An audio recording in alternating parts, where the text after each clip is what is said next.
এর আগেও হয়েছে এই ঘটনা, পুরসভায় এর আগেও হয়েছে, এক্ষুনি আমার কাছে নেই বলে আমি দেখাতে পারছি না। এর আগেও পুরসভায় এই ধরনের ঘটনা আগেও হয়েছে, রামনবমীর ছুটি বাতিল করা হয়েছে। আমি বলছি এই ধরনের ঘটনা নাথিং নিউ, এই ঘটনা আগেও ঘটেছে। এই ধরনের ঘটনা পুরসভায় আগেও ঘটেছে। এটা ট্রায়াল কেস হিসেবে বাজারে ছেড়ে দিয়েছিল, ভাবছিল যদি চলে যায় কাজটা তাহলে হয়ে যাবে নীরবে, কিন্তু আপনারা এমন ঘেটে দিয়েছেন, পুরসভার কর্মীরা এমন ঘেটেছে বিষয়টাকে, এখন লেজে গোবরে হয়ে গেছে। আজকের লেটেস্ট খবর হচ্ছে এই মুহূর্তে সেই ভদ্রলোককে সাসপেন্ড করা হয়েছে, সেই চিফ ম্যানেজারকে সাসপেন্ড করা হয়েছে। কিন্তু চিফ ম্যানেজারের ঘাড়ে কটা মাথা? ওটাকে এরা বললো printing typographical mistake. Typographical mistake এরকম হয়? টাইপোগ্রাফিক্যাল মিস্টেক, একটা ছুটি বাড়ানো আর একটা ছুটি কমানো, এটা টাইপোগ্রাফিক্যাল মিস্টেক হতে পারে? আমি জানতে চাই।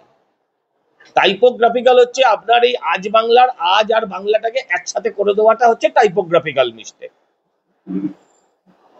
এটা হচ্ছে টাইপোগ্রাফিক্যাল মিস্টেক। কিন্তু আপনি আমায় বুঝিয়ে বলুন এটা কি করে টাইপোগ্রাফিক্যাল মিস্টেক হতে পারে? হ্যাঁ, এটা পুরো ষড়যন্ত্র। এটা হচ্ছে ওই গজওয়া হিন্দ না কি বলে না, গজওয়াতুল হিন্দ, তার এটা একটা প্রক্রিয়া। আপনি এমনিও খারাপভাবে নেবেন না আমার কথাটা। আপনি কলকাতা পুরসভায় আপনি চলে যান, কলকাতা পুরসভায় আপনি গেলে আপনার মনে হবে আপনি ঢাকা পুরসভায় আছেন। দেখবেন কলকাতা পুরসভার ভেতর বাইরে দু জায়গাতে গেলেই আপনার মনে হবে আপনি ঢাকা পুরসভায় আছেন। এই তো হচ্ছে অবস্থা।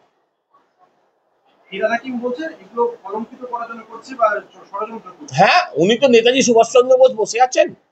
হ্যাঁ, উনি অলঙ্কৃত করছেন। হ্যাঁ, পুরসভার চেয়ারকে লুঙ্গি পরে টাকা নেয় শুয়ে শুয়ে।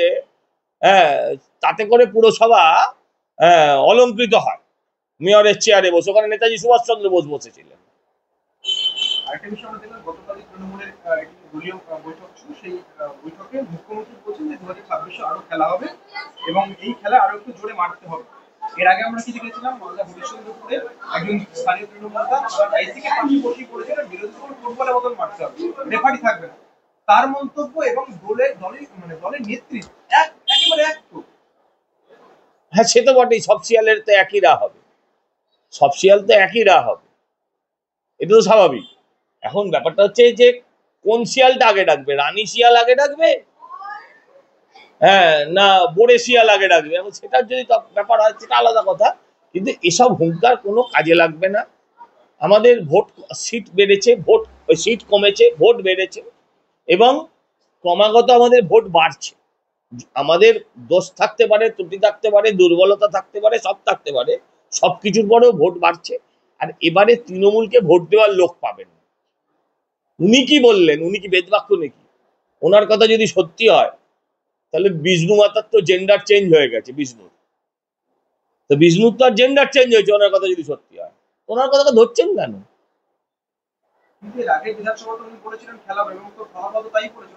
উনি অনেক কিছুই বলেছেন, আপনার সেগুলো মনে নেই। উনি বলেছিলেন হয় এবার নয় নেবার, এবারও হয়নি নেবারও হয়নি রাজনীতি, তাই না? উনি বলেছিলেন চুপচাপ ফুলে ছাপ, লোকে সব কাস্তে আতরকে ছাপ দিয়ে বেরিয়ে চলে গেল, তাই না? তো সবসময় সবটা হয় না, কখনো কিছু হয়েছে সেটা মনে রেখেছেন, আর যেগুলো ব্যর্থ হয়েছেন সেগুলো ভুলে গেলে চলবে, সেগুলো মনে করুন।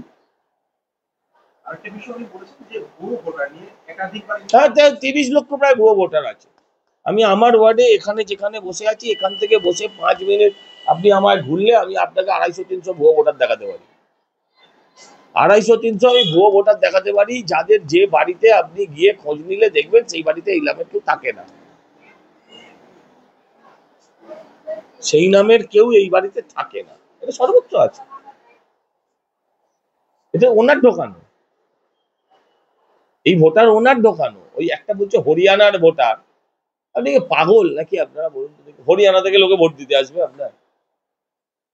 হ্যাঁ, ওই একটা দুটো কি গন্ডগোল কোনো কারণে কি প্রবলেম জানি না এখনো ভালো করে, ওনার কথা তো না চানো অব্দি বিশ্বাস করা যায় না। তো কি বের করেছেন না করেছেন কিছুই জানি না। একটা দুটো স্পেসিফিক দিয়ে ওরা বলছেন। আপনি বারুইপুরে তো কদিন আগে সারাদিন ধরে খবর চলল, পর সব ভোটার যাদের বৈধ ভোটার নাম কাটা, সব উত্তরবঙ্গের ভোটারদের নাম তোলা। উত্তরবঙ্গের ভোটারদের নাম তোলা, তো নতুন কিছু না। কমিশনের উপরে দোষ দিচ্ছেন তিনি। হ্যাঁ, রাজ্য কমিশনের উপর দেওয়া উচিত। এই কাজটা কেন্দ্রীয় কমিশন, নির্বাচন কমিশন করে না। এই কাজটা রাজীব হাসিনা, সে আছে এখনো, তাকে জিজ্ঞাসা করা উচিত। এই কাজটা রাজীব হাসিনার নেতৃত্বে করা হয়, এটা কেন্দ্রীয় কমিশন করে না। ও গুলিয়ে ফেলেছে। ওর কিছু নাটক করতে হবে। ওনার বাজার ডাউন আছে, 26 দিনের মতন একটা অনশন করতে হবে। প্রত্যেকবার তো আর পা ভাঙলে হয় না, প্রত্যেকবার তো প্লাস্টারে হয় না কাজ। এবারে উনি অনশন টনশন করে একটুখানি গিমিক তুললেন, বাজার গরম করে। আপনি দেখেছেন ফেসবুকে ওনার পেজে যারা এতদিন ওনাকে ফলো করতো, তারা সব এখন ওনাকে গালাল দেয়। শুধু আমি দিতে পারি। আরেকটা কিছু, অভিষেক বন্দ্যোপাধ্যায় এর আগে বারবার যে আইপ্যাক বা এই সংস্থার উপর ভোট কুশলের উপরে নির্ভর করেছে। মমতা ব্যানার্জি তিনি কিন্তু ভোট কুশলের বিরুদ্ধে কথা বলেছেন, কিন্তু গতকালে দেখলাম আমরা তাৎপর্যপূর্ণভাবে আইপ্যাকের সমর্থন করছেন। আমি কি করব? আমি ফেসবুকে বাতা বললেই বা আমরা কি করতে পেরেছি? 1,500 কিলোর বাচ্চা পোষা বলেই বা তুমি কি করতে পেরেছো ভাই? কাল বলেছে নেব না, আজ বলেছে নেব, এর আগের দিন বলেছে আইপ্যাক, প্যাক প্যাক, হ্যাঁ, খ্যাক খ্যাক, এইসব বলেছে। আরেকদিন মদন মিত্র বলেছে, এখন বলছে আইপ্যাক থেকে যাক। আমি কি করব? নিক আইপ্যাক, নিক আর যে প্যাকই নিক, তাতে করে কি হবে? লক্ষ্মী ভান্ডার বাড়বে এটা আমরা জেনেই গেছি। লক্ষ্মী ভান্ডার সেই কি সবাই ভোট দিয়েছে? তাহলে দিল্লিতে হাঁটতো না। 2,33,00,000 লোক আমাদের ভোট দিয়েছে, তারা কি লক্ষ্মী ভান্ডার পায়নি? তাদের মধ্যে কি মহিলা ছিল না? আপনি কি মনে করেন যে মানুষ, মায়েরা রাত্রে মোমবাতি হাতে বেরিয়েছিল, তারা এই সরকারের পক্ষের লোক ছিল? আপনি মনে করেন সেই ভোটটা পাবে? মহাকুম্ভকে মৃত্যুকুম্ভ বললে আপনি মনে করেন না মানুষের কোথাও এতে আঘাত লাগে, মননে আঘাত লাগে? আর ভোট বাড়ানোর মতন উনি কি কাজ করেছেন আপনারা বলতে হবে তো। ওনার ভোট বাড়বে কি কারণে বাড়বে? ওনাকে ভোট দেওয়া যে দেবে, ভালো কথা, কেন দেবে? কি কারণে দেবে? উনি কি কারণে? উনি বাংলার নবরূপকার বিধানচন্দ্র রায়, উনি কি কি করেছেন? একটা কাজ বলতে হবে তো। Howrah bridge, second Hooghly bridge, Tata ন্যানোর কারখানা, কিছু কি করেছেন উনি? একটা বলতে হবে তো। কিছুই করলেন না পশ্চিমবঙ্গের জন্য, কিচ্ছু না। শুধু মিথ্যে বাচন, মিথ্যে বাচন, অসত্য বাচন, হ্যাঁ, ক্যারি কেচার, এছাড়া বাংলাকে দিয়েছেন কি? ওনাকে ভোটটা দেবে তার তো কারণ কি? শুধু লক্ষ্মী ভান্ডার। যেখানে লক্ষ্মী ভান্ডার দিচ্ছেন, সেই বাড়ির মাকে লক্ষ্মী ভান্ডার নিতে হচ্ছে কেন? এই প্রশ্নটা মানের মনে জাগবে না যে আমার ছেলেটার চাকরিটা তো হলো না? লক্ষ্মী ভান্ডার ভালো ভালো দিন, মাকে স্বনির্ভর করতে দিন। ভোট কেনার জন্য যদি দেওয়া হয়, তখনই জানবেন ডাল বেকার কালা। তিনি কিন্তু বলেছেন যে বিজেপি শাসিত রাজ্যগুলোতে বিজেপি তৃণমূলের এই যে লক্ষ্মী ভান্ডারের মতো প্রকল্পগুলোকে কপি করছে। ধরুন যদি কপি করি, আমরা ধরছি, কথার কথা ধরে নিচ্ছি কপি করছি, ভালো কথা তো, অন্যায় কোথায়? কিন্তু সেখানে কি চাকরি হচ্ছে না? সেখানে কি কেউ রাস্তায় ধর্ণা দিচ্ছে? সেখানে কি তারা ডিএ পাচ্ছে না কর্মচারীরা? আমি এগুলো প্রশ্ন করতে চাই। ধরুন দিল্লিতে কপি করা হয়েছে, ধরুন মহারাষ্ট্রে কপি করা হয়েছে। মহারাষ্ট্রে কেউ রাস্তায় ঘুরে ঘুরে বলে, ধর্ণা দিয়ে বলে যে আমাদের দিয়ে দাও, আমাদের চাকরি দাও, আমরা চাকরি পাচ্ছি না, এগুলো বলে? বলে না তো। কেউ রাস্তায় ধর্ণা দিয়ে বলে যে আমাদের চাকরিটা চুরি হয়ে গেছে? মহারাষ্ট্রে তো কেউ বলে না। ওটা হচ্ছে মায়েদের, বোনেদের স্বনির্ভর করা। কিন্তু এই যদি 1,000, 1,500 টাকাটাই সম্বল করে দেওয়া হয়, সেটা তো যন্ত্রণার না? সেটা তো যন্ত্রণা। যেই 1,500 টাকাটাই আমার সম্বল, 1,000 টাকাটাই আমার সম্বল, আপনি দিন না। মাকে স্বামীর কাছে হাত পাততে হবে না, বোনকে তার বরের কাছে হাত পাততে হবে না। তার পকেট মানিটুকু চালার মতন, তার মিনিমাম প্রাইমারি ওষুধগুলো চালার মতন যদি কেউ দেয়, দিক না, ভালো তো, যতবারে দিক। কিন্তু ওটার বদলে যদি স্বামীর চাকরিটা কেড়ে নেওয়া হয়, সেটাকে আপনি কোনটাকে সমর্থন করেন? এর আগে দেখলাম ডাক্তারদের সঙ্গে আর্টিকেল ঘটনার পরে জুনিয়র চিকিৎসকদের সঙ্গে শাসক দলের একটা দূরত্ব তৈরি হয়েছিল। কিন্তু ধনধান্য স্টেডিয়াম থেকে তাতে কি হবে? লড়াইটা কাদের সঙ্গে কাদের ছিল? লড়াইটা কি ডাক্তারদের শুধু সঙ্গে ছিল? ডাক্তাররা আন্দোলনের শেষ ছিলেন। লড়াইটা তো গণ আন্দোলন ছিল, ওটা ওটা তো গণবিদ্রোহ ছিল, গণবিপ্লব ছিল। আপনি 10,000, 15,000, 20,000 ডাক্তারকে আপনি যদি পারচেসও করে নেন, আমি কথার কথা হচ্ছে তাহলে কি ওই আন্দোলনটা মিথ্যা হয়ে যায়? ডাক্তাররা এই আন্দোলনটাকে ওই জায়গায় নিয়ে যেতে পারতেন। আমি বিশ্বাস করি না ডাক্তারদের কেনা যায় ওই টাকা দিয়ে।